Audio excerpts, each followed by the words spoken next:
Okay, good morning, everybody. I hope your summer is off to a fabulous start.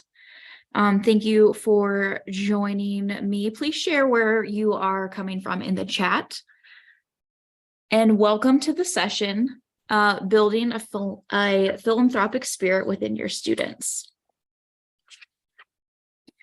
So it's really great to meet you. A little bit about myself here first. My name is Ashley Johnson, and I am a teacher at DeKalb High School in Waterloo, Indiana. I'm a business teacher. I am the work-based learning coordinator. I am a PLC leader, and I am the student government sponsor here at the school. My email address is there too if you would like to connect. So our agenda here today is we are going to be talking about some different projects that you can do within the classroom or school-wide activities to help build that philanthropic spirit within your students. One of the things that I think is really important for us to build within our students is empathy. And as we connect students with different community organizations or nonprofit organizations or just with different people in the community, we're helping build empathy within our students, and we are able to build our future leaders. Okay, we're building the students that are going to be in our community as they get older, so we want to build them in an empathetic way. So we'll jump right into it here. So one of the first projects that I'm going to be talking about here is my children's book project. So I just did this here this past year, and it turned out amazing. It looked like I had it all planned out from the beginning, but a lot of things just fell into place. And it was a really great process. So the class that I did this with was my personal finance and banking class. And we went through the process of writing a children's book that promoted the concept of saving money. So they then went on a book tour of all of the elementary schools within our district, and they read that book to every second grade class. And it was the cutest thing. It turned out to be super amazing. So how did this all start? So we, in personal finance and banking, we were studying psychology of money. And in the psychology of money, one of the main takeaways that my students found was that children who have a piggy bank growing up are more likely as adults to open and save in a retirement account. And they thought that that was a really valuable piece of information.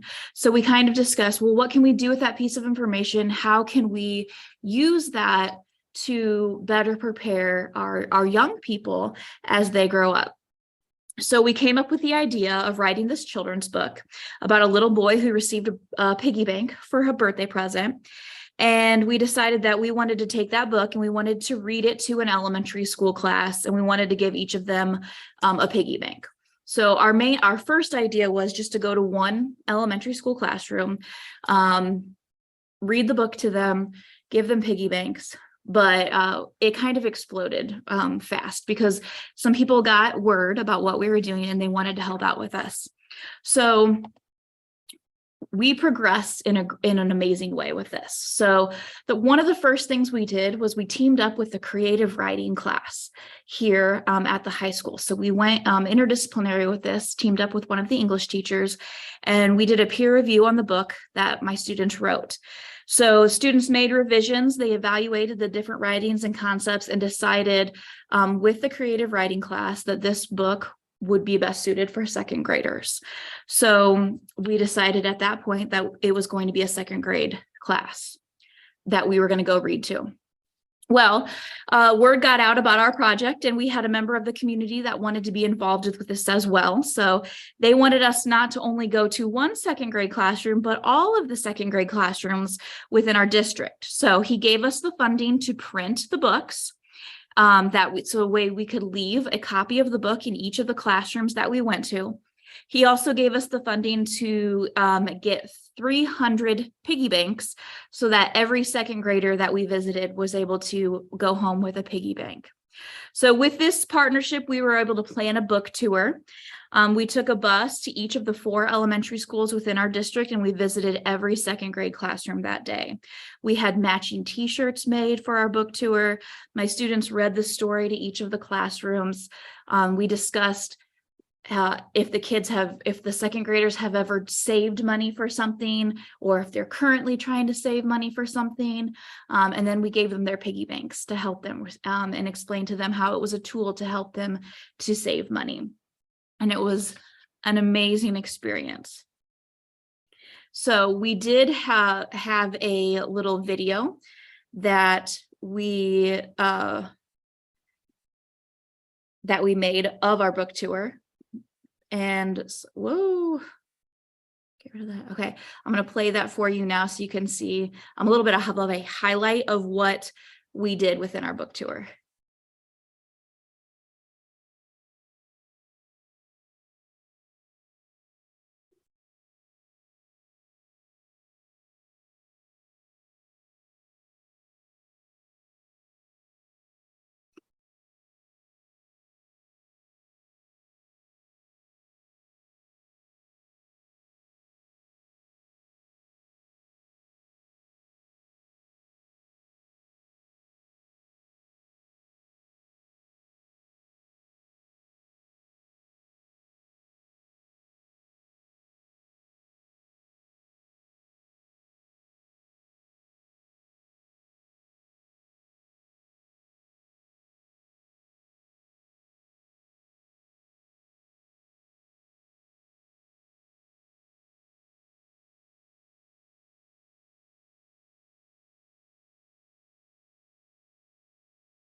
Okay. So there a little highlight there of our book tour and how it progressed with our students now. So some of the resources that we used when it came to this project was, first of all, we had a community business partner that helped us with the funding of it. So the website that we actually used to create the books was bookbuilder.com. So our students were able to write the story, and then there was a library of like illustrations that they were able to put within the book, and then we were able to print right from that website. You can either purchase a PDF download of it, or we had actual prints made of our book. We used 4L promos for the piggy banks. We had a local screen printer do our t-shirts for us. And we took our school bus for our book tour and visited our local elementary schools. So another project that I have done for a couple of years was creating an entertainment broadcast project. So within this project, students created a 15 to 20 minute entertainment broadcast that we then posted to YouTube. During this broadcast, students had to sell advertisements, they had to sell sponsorships and different product placements. And the total amount of money that they raised through their sales was donated to the charity of their choice after their project.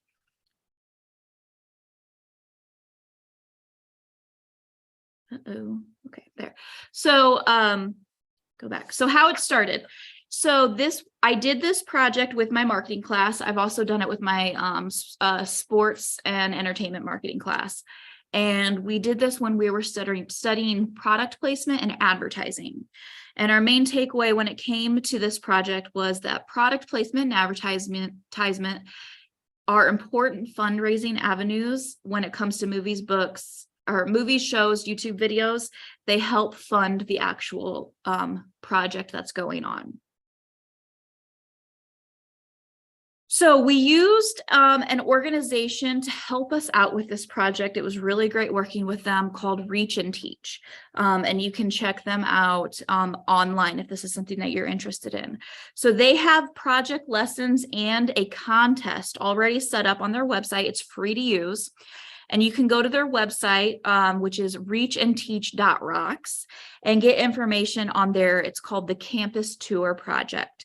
So they have 9 lessons that go along with this project. It includes goal setting, target market, strategic planning, budgeting, operations, sponsorship, selling, promotions, and analysis. So you then, once you go through their lessons and you create your segment, you can submit your 15 to 20 minute segment to their contest and compete against other schools in the country with this as well that are doing the same thing. So my students, as we were doing this, they were able to sell a title sponsorship for the entire broadcast, and they were able to sell 2 different segment sponsors as well. So they sold a total of $425 worth of advertising, and they voted as a class to donate that money to Black Pine Animal Sanctuary. So we were able to donate $425 to Black Pine Animal Sanctuary from the advertisements that they sold. And then we uploaded their broadcast, and they actually got second place in the competition throughout the country from Reach and Teach. So it was a really great experience for them. I do have the link down here to their broadcast segment if that is something that you want to go watch and see what it is that they actually produced. But for the sake of time, I'm not going to go through it because it's about 15 minutes long.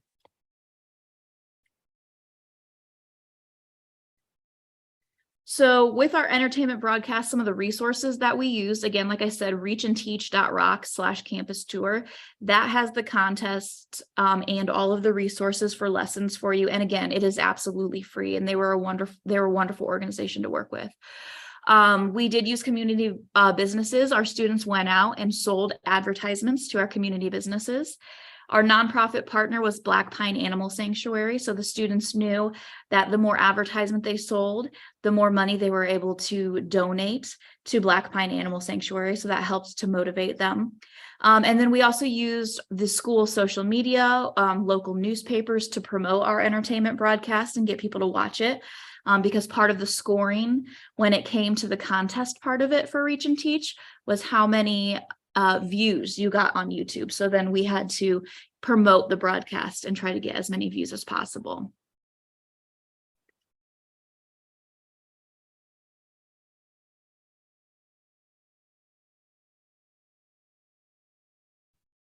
Okay, move along.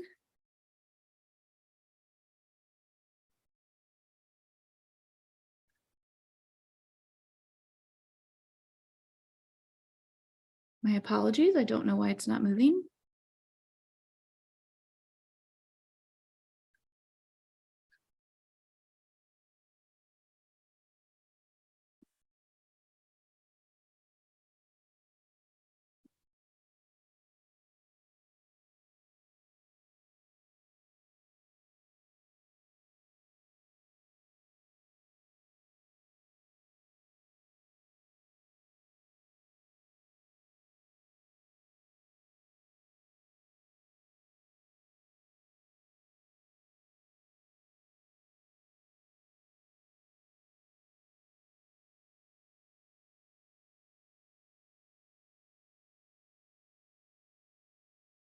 Okay, sorry about that. For some reason, it froze up on me.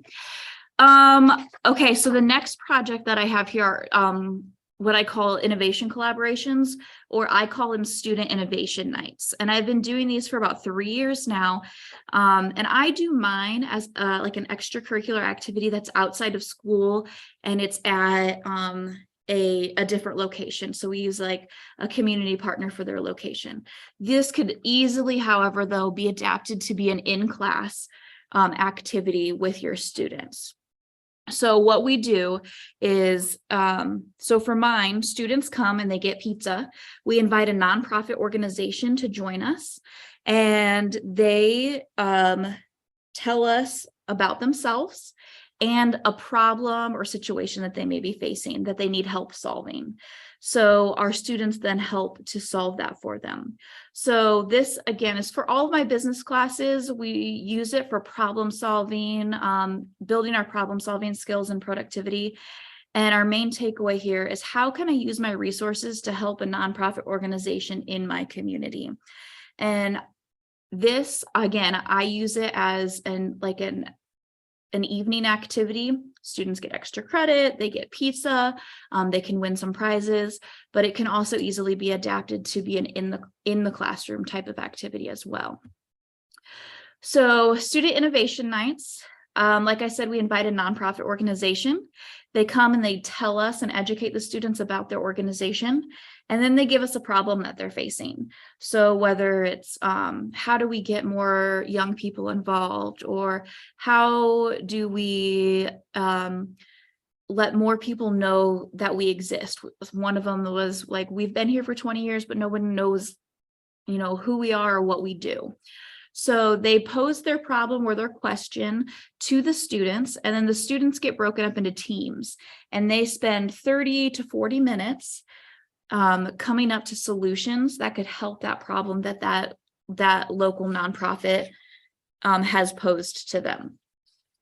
So they take that time, they come up with their ideas, and at the end of the time, they present their ideas to the nonprofit. Okay, so the nonprofit then gets to walk away with all these great ideas from all of these different groups. The students have used their problem-solving skills in a way that's helping an actual organization. It's not theoretical. It's something that's helping their actual community in which they live. And then for my student innovation nights, I ask the nonprofit organization to then pick like a winning group at the end of the night, and they get win Amazon gift cards. So again, mine is something that happens in the evening. It's extracurricular. Students come out on their own for it, but you could easily bring a nonprofit into your classroom and do this in your classroom. You could even adapt it to where the nonprofit comes in one day, educates the students about what they do, what their problem is, and then maybe the students have like a week or 2 weeks to really refine their solutions. And then the nonprofit comes back in at the end of those 2 weeks, they present their ideas. So you could adapt this and do this in a number of different ways. So some of the resources I use, I do work with the Started Up Foundation when I do my student innovation nights. So you can find more information there, and they're a great organization to work with. You do need to work with some community nonprofits in your area, so that way they can come in and talk to your students. And then I use a different community meeting space rather than the school when I do mine, because they are in the evening. However, if you're doing yours during the school day, obviously you can just use your classroom.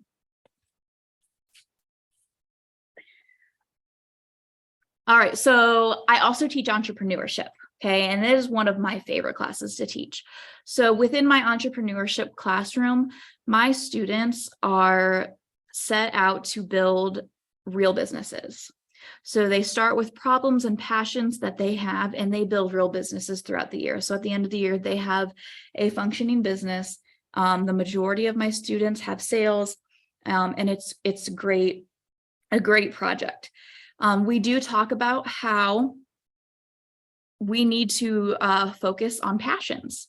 So how can I create a business with a philanthropic value? So my students, we talk about what's your passion, what kind of mission do you want your business to have? And a lot of the businesses that have really succeeded are the ones that have some sort of community focus behind them, or some sort of value or mission statement behind them. So here are some pictures of my students as they are presenting their businesses to community members within the area at their end of year showcase. But we have had businesses that have worked on featuring the animals at Black Pine Animal Sanctuary and having 10% of their sales go to feeding the animals there at Black Pine Animal Sanctuary.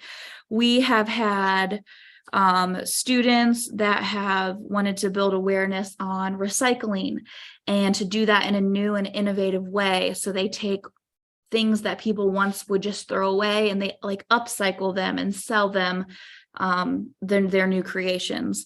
We have had students who want to donate a portion of their profits to, like a local homeless shelter, or team up with them in some way. So when it comes to the entrepreneurship, each student can find a community or a focus that really resonates with them, and they can build it into their business, and they are able to just have a passion, and it makes their project so much more worthwhile to them. So some resources that we use when we do this: our local chamber of commerce. We have local business owners that help as mentors.